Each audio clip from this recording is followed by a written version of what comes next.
Brittany Hollerbach, who is working with the Research Foundation, the National Volunteer Fire Council, and NAFTD on an AFG-funded project looking at the impact of training on volunteer fire service. And she's going to report on some survey results and some initial data. We're not at the point of conclusions yet.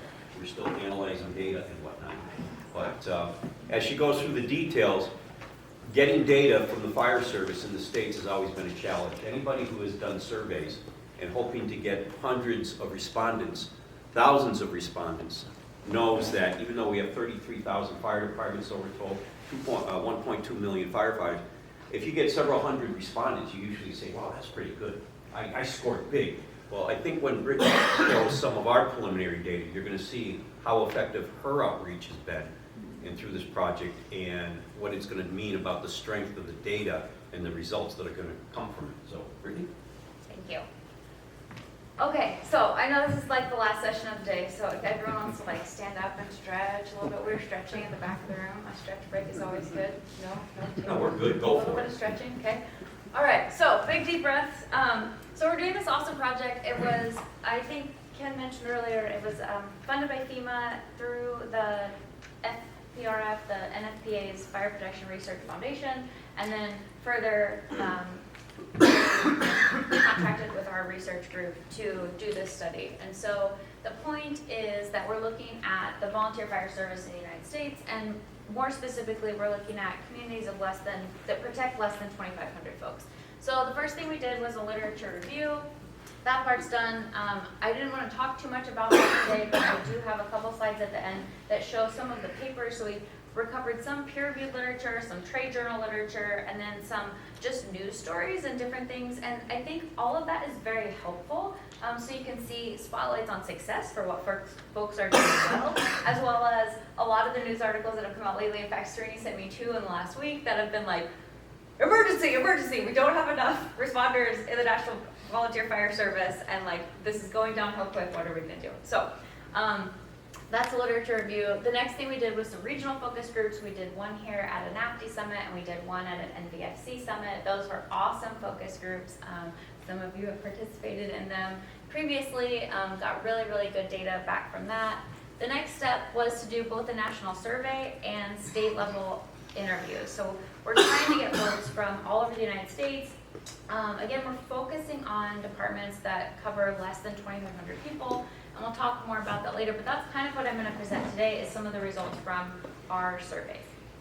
And the surveys, so we asked multiple choice, yes, no, select all type questions, and we also asked several open-ended or qualitative questions.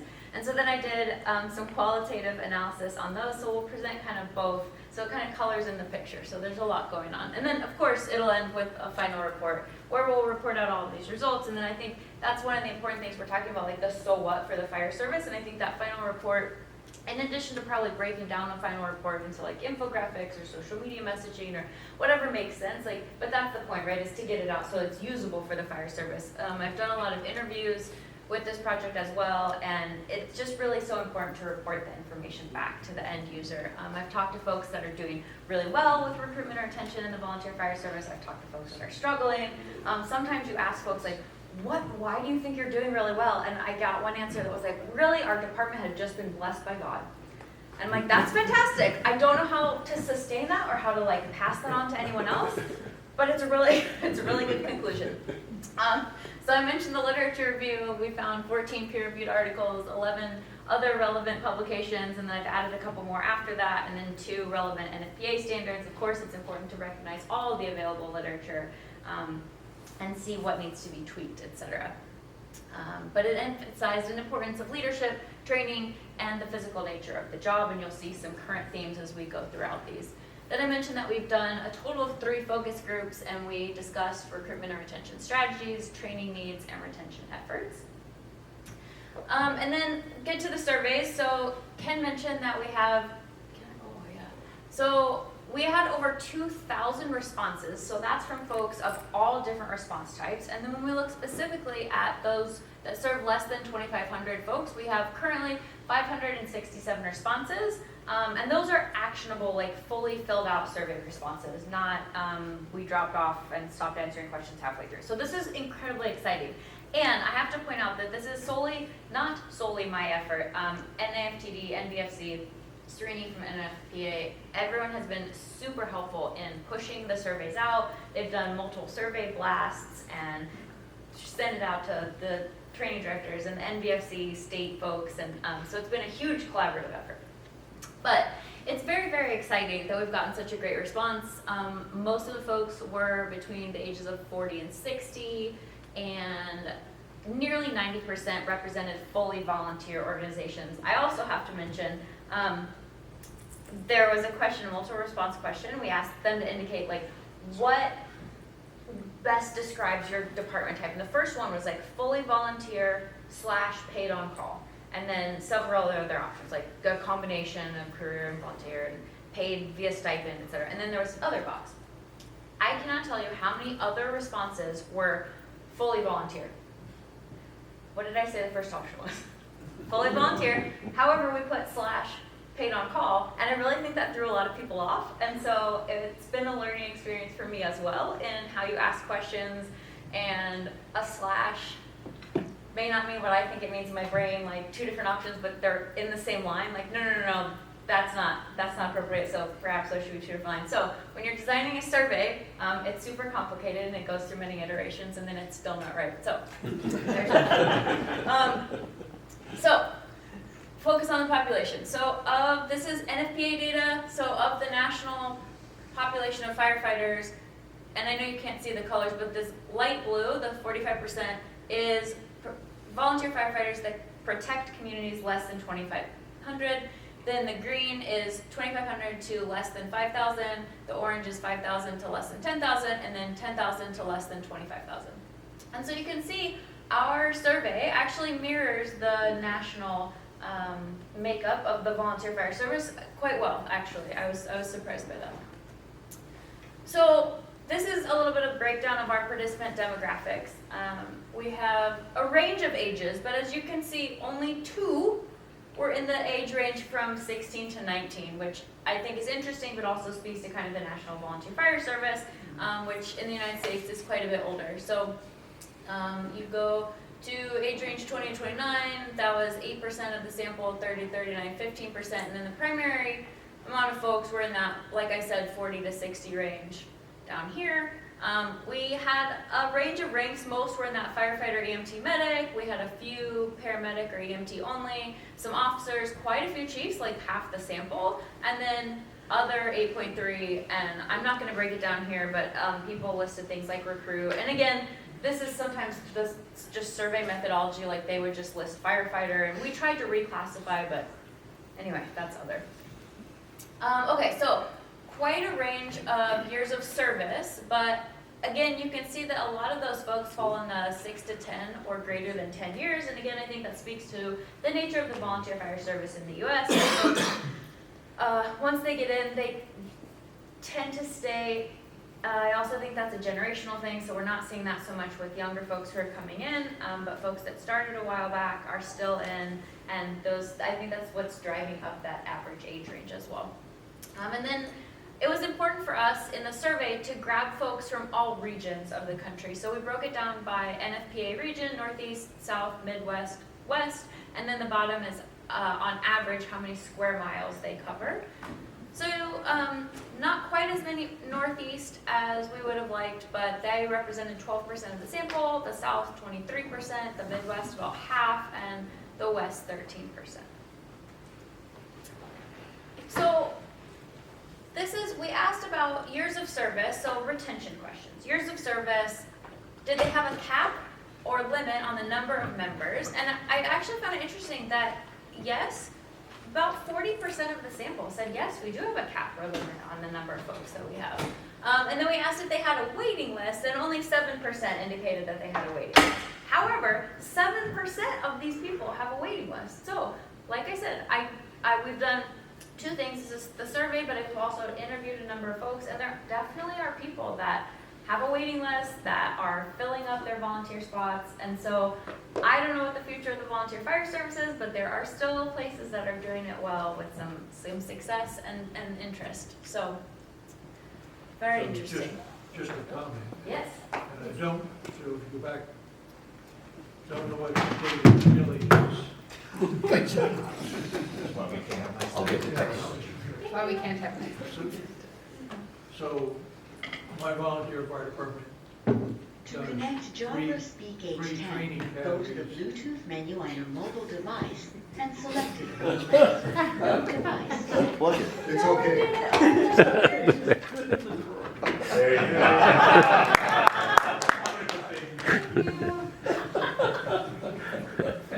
Sorry, go ahead. Well, I was just gonna say, my volunteer fire department does 3 training academies a year. So if you come and knock on the door, and that's already started, you're put on a waiting list. So the neighboring department has 1 academy a year, and so if you come knock on the door, you're on the waiting list for a year. So I don't know exactly what the data means, I'm just giving you a little insight into why some organizations might have waiting lists, and why they might not. That's a wonderful insight, because when we ask the question thinking like, do you have so many folks that you can't take on anymore, and you then put them on a waiting list? Yeah. Whereas you could read the question, and it's not that I don't need more folks, but I can't train you yet, so you have to sit on a waiting list. We actually had in our bylaws that we could not have more than 25 members. And when we got more, we said, this is really a good thing, and we increased it. Because most of the departments in the neighborhood can't even approach their Yes, 25, so we were happy and we increased it. yeah, that's wonderful. So it sounds like spotlight on success on this Well. department. Really? No, really though, because like you said, like there's lots of places that are struggling, and so it's important to focus on what folks are doing well to really draw those people in. And we had a very specific tactic that worked to do that. I love that. Well, so this next slide talks about recruitment, so I wonder if any of your tactics are listed here. No, these are really small, but I'll read it across and then I'll indicate which are really high bars. So open house has a really high bar, recruitment drives a little bit, experience days very, very low. Public events is the biggest by far, second only to maybe referrals, and then social media in the pink. But after public events, you have career days, not a bad response. Job fairs don't yield much. Recruitment events, sorry. It's not that they don't yield much. It's that a lot of people didn't report doing these things. So it seems that the return on investment seems to be high for the high bars. Open houses, public events, junior firefighter programs is here in the green. Then they list recruitment websites. Some folks are doing it. Recruitment videos here, outreach, community outreach in red, that seemed to be high, as well as referrals and social media. So I think folks are definitely starting to lean on social media. They are recognizing, especially I think like kind of color this in with some of our interview results, that folks are starting to lean on the social media more, and they're realizing that, oh, that's a job we can bring in young kids for, and even if they're not getting like firefighter 1 and 2 certified, we can put them on social media. They can take pictures at fires and do some of that social media outreach that John and I were chatting earlier, and agreed that that is like a full-time job in and of itself to run social media, so perhaps bring someone into the organization to beef up that. So, Just oh, yeah. go back to the previous slide. Somewhere there is, does it include just members recruiting other members? Yeah, we have referrals. That's referral? Yeah, Okay, thank you. yeah, absolutely, good question. I guess Oh, another question. similarly, it would be interesting to, and maybe you've done it, and if it's in a subsequent slide, I'll shut up, but have you correlated this with like departments that are struggling, like which of these that they have done? No, we haven't yet. Because I would love to see the correlation between referrals and people that either struggle with retention or recruitment. Agreed, and just anecdotally, in the folks that I've done interviews with, that seems when it works, and you know, there's so much going on there, but I agree, I think that it has to do with culture. And so if the culture of the department lends itself to members wanting to refer other members, That's- it's that. Like, I don't think it's so much whether or not a member refers to their friends. I think it's if the culture of the department makes that person want to go out and bring other members. Like, I talked to one department that they were talking about how much of an emphasis they put on family. So often it's hard to have both parents. If there's 2 parents and children in the household, it's hard to have both parents volunteer with the fire service, right? Because how can they be gone at the same time? Unless, of course, in this organization or in this town, perhaps one of the volunteers that's involved, or multiple, does childcare. So if both families have to respond, or if one's at work and one wants to respond, then there's always a family that's like on duty to take the kids, and so you know you can drop the kids off on the way to the station, or they'll meet you at the station if there's a call. And so they figured out, like, hey, how can we use the community to, you can respond as a volunteer firefighter, but you don't have to necessarily be Fire 1 and 2 certified. You could be the designated childcare person, and either they can go to your house, you can respond to the station. So yeah, I love that idea, and I would like to look at how the data correlates, but anecdotally, absolutely, yeah, Does it's huge. your data show, what you're talking about is a culture of inclusion versus some of the older school. 50, right? Like, when we asked about training and recruitment, they said about 42% said yes, but 35% said no. And then when we asked about training and retention, similarly, only 32% said yes, and about 45% said no. You'll notice that there's a lot of, I don't know, maybes. Don't worry, I looked at this qualitatively. I think it's in there. Yeah. So, first of all, the answer's not clear cut. I'm a researcher, I think very much in black and white, and I would have no, I think this is good. I perceived that it would be very much like one way or the other, like 70, 30, 60, 40, something, some like very visible split, and it was not. It was kind of like a 50-50 with a lot of I don't know / unsure. And then I looked through these qualitative responses, and there was so much that I think we could all identify with, right? Like the time commitment for firefighter 1 and 2, and some departments here request a return to a modular or essentials only approach. In some conversations that I've had today, we talked about how I think our fear was that folks would say, no, the training requirements are too high, I just can't get anyone to do it. I really don't think that's the case. I certainly think some people have said, oh, it's a shock when people come in and hear all the training that's required. It's usually an initial requirement, and I honestly haven't talked to that many people, and I don't think the survey reflects that that's what's turning folks away. Instead, I think that we need to work through or figure out what the minimum standards should be, and though it's incredibly tricky, like to not have a national standard, maybe it differs by jurisdiction, right? If we're talking about very rural districts, they don't need high-rise training if they don't have a high-rise building in their area. Or I talked to some rural folks that they don't have many structures because it's very spread out, but they have a highway that goes through town. So they have to do a lot of highway training, they have to do a lot of vehicle training. Now all of a sudden we have the EVs that might be going through these folks' towns. So the level of training and what folks choose to train on is different. And so that was kind of what I heard was perhaps we need more modularized training. We definitely did hear about the time commitment, and really I think this is more of a flexibility thing than it is solely a time commitment thing. A lot of folks, so in the US, the volunteer fire service is state by state, and there are some states with 0 training requirements for fire 1 and 2. There are states with very stringent, you must have fire 1 and 2 in order to go interior, with a range of everything in between. So that already complicates things. Then there are some states that I've spoken with that their state training academy has implemented a modularized training for fire 1 and 2, so you can get it in pieces.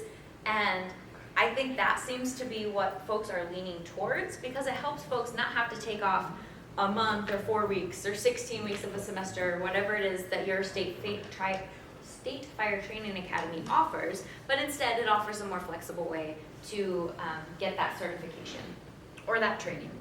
Was there any correlation to a pathway to success to be on the department? So like when you bring a recruit in, you Yeah. say you gotta do X, Y, Z, Mhm. and this is how you finish, and then you're one of us. So, different states have different requirements in how quickly you have to get there. But, and this is again where the interviews can really color in some of these survey results. But the thing that I continuously heard that was doing well for departments was getting someone in the door and engaging them immediately. Don't get them in the door and say, oh, it's gonna take you a year to get your certification, so like, good luck, here you go. No. Bring them to the station, allow them to sit around, train them on radios and the truck and equipment. And so many people talked about different roles on the fire ground, like an auxiliary role. So if you don't have your training yet for Fire 1 and 2, you can't go interior, you're not wearing SCBA, you're not even wearing gear. And so maybe you can't even ride on the truck, but you can bring your personal vehicle. And riding on the truck differs state by state as far as what certifications you don't have. So maybe you can ride on the truck, maybe you can't. But the point is, allow that person to respond to calls. Teach them what the equipment is, where it is on the truck, and allow them to help bring stuff in and out. They can fill up SCBA cylinders, they can help with water coolers, etc. So I think the thing that I heard was bring them in and get them engaged right off the bat. Don't put that off while they wait to get training. Yes. So we've recognized that we're not a fire department. We're an EMS service that happens to do a little fire. And we do more fire than most. But we start them out, so our training academy is 12 to 16 weeks. We start them out with the EMS part, which is typically 4 weeks. And at the end of that time, they're allowed to respond to EMS calls. Now, they come to the station and then they ride the rescue and EMS calls. So they get the opportunity to participate in the most common call that we have after a month. Then we got it. Yeah. Now, they've got to then continue their next month. If they finish that, they're allowed to respond to grass fires, not structure fires. Okay? They finish the whole program, then they're full, they're actually rookies for the next year. But we try to capture them Yes. on EMS calls and keep them. The other thing I'll say, you have several times used the term town. Okay? We couldn't support the volunteer fire department